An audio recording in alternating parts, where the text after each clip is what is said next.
Imagine the scene. It is the end of days. Suddenly, in the blink of an eye, millions of people vanish. Drivers disappear from their cars, leaving pile-ups on the highway. Pilots vanish from cockpits. Clothes fall empty to the ground. The faithful have been snatched up to heaven to meet Jesus in the clouds, while the rest of humanity is left behind on a chaotic earth to face 7 years of tribulation under the Antichrist. This event is called the Rapture. For millions of Christians, especially evangelicals in the United States, this isn't science fiction. It is a literal, future historical event. It is the blessed hope. It is the engine behind the left behind books and movies. It is a doctrine so central, so foundational, that it feels like it has been part of Christianity since the very beginning. But what if I told you that for the first 1,800 years of church history, almost no one believed this? What if I told you that if you ask St. Augustine, Martin Luther, or John Calvin about the rapture, they would have looked at you with total confusion? And what if I told you that this specific doctrine, the idea of a secret, pre-tribulation escape for believers, can be traced back not to the apostles in the 1st century, but to a disillusioned Anglo-Irish preacher in the 19th century? Today, we are going to trace the timeline of the end times. We are going to find out how a fringe idea from the 1830s conquered American Christianity. This is the secret history of the rapture. To understand why the modern rapture doctrine is unique, we first have to understand what Christians believed for the vast majority of history. From the time of the apostles until the 1800s, the dominant view of the end times was relatively simple. It was based on a straightforward reading of the creeds. He will come again in glory to judge the living and the dead. The view was this: 1. Jesus will return. 2. This return will be public, visible, and noisy. 3.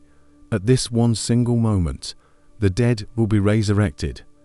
The living believers will be caught up to meet him, and the final judgment will happen immediately. There was no 7-year gap. There was no secret disappearance while life on earth went on. There was just the end. Historically, the church believed they would go through tribulation, not escape it. After all, the early Christians were being fed to lions. They didn't expect an eject button, they expected martyrdom. So, where did the idea of an escape hatch come from? The story of the rapture begins in the 1830s, in the unlikely setting of Dublin, Ireland. The man of the hour is John Nelson Darby. Darby was a brilliant, intense, and somewhat pessimistic former priest in the Church of Ireland. He was disillusioned with the state of the church, which he saw as corrupt and worldly. He was part of a new, radical group called the Plymouth Brethren. Darby began to read the Bible in a new, highly systematized way. He developed a theological framework called dispensationalism. The core idea of dispensationalism is that God divides history into different eras, or dispensations, and he deals with humanity differently in each one. But Darby's most radical innovation was this: he made a sharp distinction between Israel and the church. Israel was God's earthly people. The church was God's heavenly people. Darby argued that God had two separate plans. The Old Testament prophecies about a kingdom on earth were for Israel. But the church didn't belong here. This created a problem. The Bible predicts a time of great tribulation before the end. Darby argued that this tribulation was the time of Jacob's trouble. It was for Israel, Jacob, not the church. Therefore, logic dictated that the church had to be removed before the tribulation started. And just like that, the pre-tribulation rapture was born. Darby proposed a two-stage return of Christ. 1. The rapture. Jesus comes for his saints secretly, in the air to take them to heaven. 2. The second coming.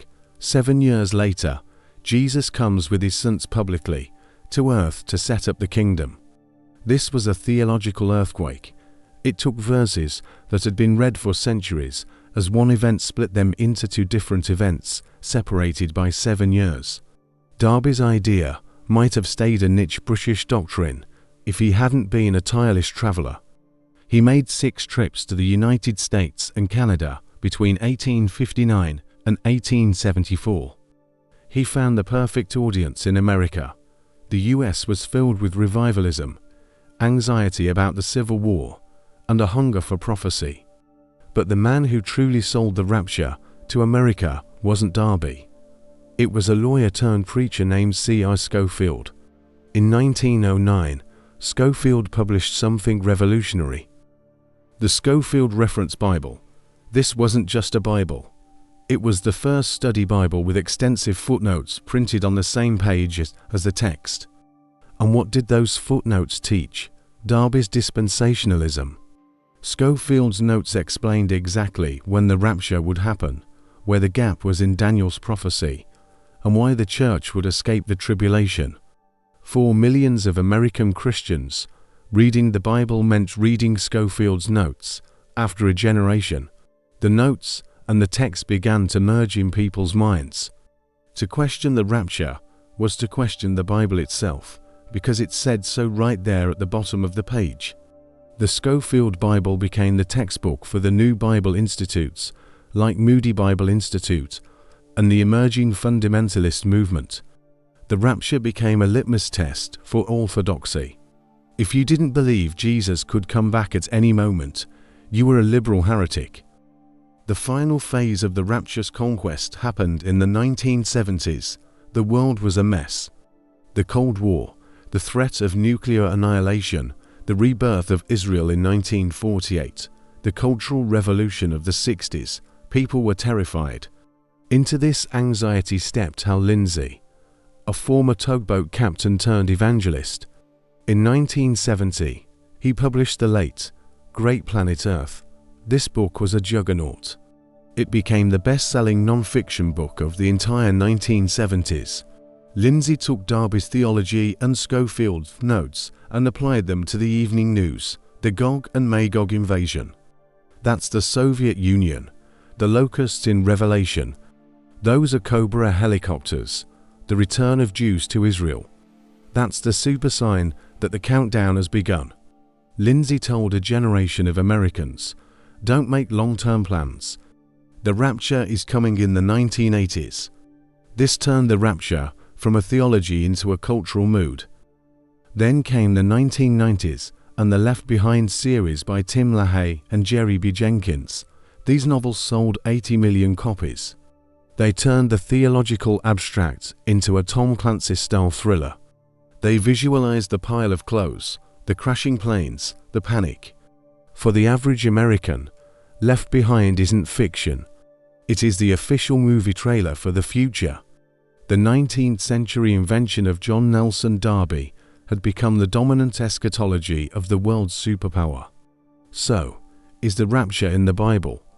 On one side, proponents argue that the doctrine was always there, hidden in the text, waiting to be uncovered by Darby in the last days. They point to verses like 1 Thessalonians 4:17 caught up together with them in the clouds, and argue that the distinction between Israel and the church is the key to unlocking Scripture. For them, the rapture is the ultimate blessed hope, a promise that God will rescue His bride before the wrath falls. On the other side, opponents, which includes Catholics, Orthodox, and most mainline Protestants, argue that this is a modern fiction. They argue that 1 Thessalonians 4 is describing the public return of a king, where the people go out to meet him and escort him back to town, not fly away. They argue that the rapture is a dangerous theology of escapism. If you believe you are going to be beamed up before things get bad, do you stop caring about the environment? Do you stop caring about peace in the Middle East? Do you stop polishing the brass on the Titanic? Many critics argue that the rapture has politicized American Christianity, leading to a fatalistic support for war and a disregard for the long-term future of the planet, because it's all going to burn anyway. So, did John Nelson Darby discover a secret truth, or did he invent a comforting fantasy for an anxious age? Let me know your thoughts, respectfully, in the comments below. If you found this deep dive into the history of the end times fascinating, please hit that like button and subscribe for more content that uncovers the real stories behind our beliefs. Thanks for watching.